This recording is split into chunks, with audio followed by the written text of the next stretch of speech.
Hey, it's Jamie. Today we are rehashing Isaiah 36 to 38. I find my singing of my name spectacularly strange. Today we open on the 14th year of Hezekiah's reign as king, and King Sennacherib of Assyria is looking to take over. So he sends his men to Jerusalem to let them know that Hezekiah is doomed to lose and that Hezekiah's God actually told King Sennacherib to attack and destroy them. Then the king's chief of staff stands and starts shouting at all the people that Hezekiah is lying and has no way of saving his people and his God's not going to help him. And once the Assyrians take the city under siege, they're doomed. He says in chapter 36, verse 16, "Make peace with the king of Assyria, and each of you can continue eating from your fig trees and your grapevines and drink from your own wells. The king will then arrange for you to move to a new land and a land of grain and new wine, bread, and vineyards." So let's stop there for a sec, because I think we've all been right here, right where Hezekiah is, right where the Lord's chosen people are sitting. Abandon your faith, your morals, your values, your principles, whatever it is, and you will be rewarded. How many of us have sinned for that reward?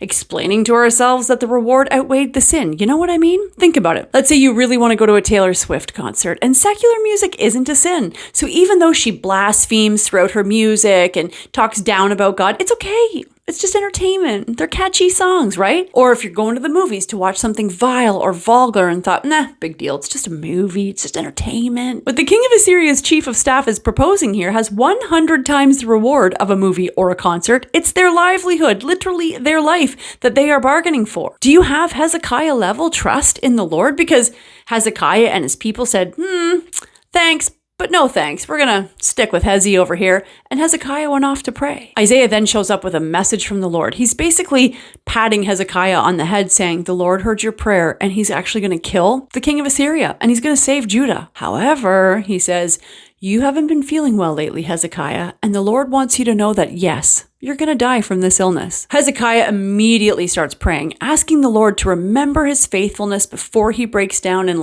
ugly cries like a son of a gun. Isaiah returns and tells him that the Lord has heard him yet again and watched him cry like ugly cry. So he wants to not only save Judah now, but he's going to add 15 more years to Hezekiah's life so he can see his people through all this madness. He tells Hezekiah's staff to put on an ointment made out of figs on the boil of Hezekiah, and he will recover from his deadly disease, a disease that nobody to that date had ever come back from. So right away, 185,000 of the Assyrian soldiers were murdered by an angel of the Lord. The king of Assyria, he's murdered by his sons. And Hezekiah, well, he writes a beautiful poem of praise. All because he and his people just trusted in the Lord fully and completely. They didn't make excuses saying, you know what, Hezekiah, I love you and I love the Lord, but over here he's promising me wine and riches and fruit and grapevines. And, it's not really a sin just to, go with the king of Assyria and hang out with him for a while. So it's the same thing as the Taylor Swift concert or the movies, right? What are you going to tell yourself to right the sin you're committing? In the sense of Taylor Swift, it's just entertainment, it's just music. In the sense of a movie, it's just entertainment, it's just a movie.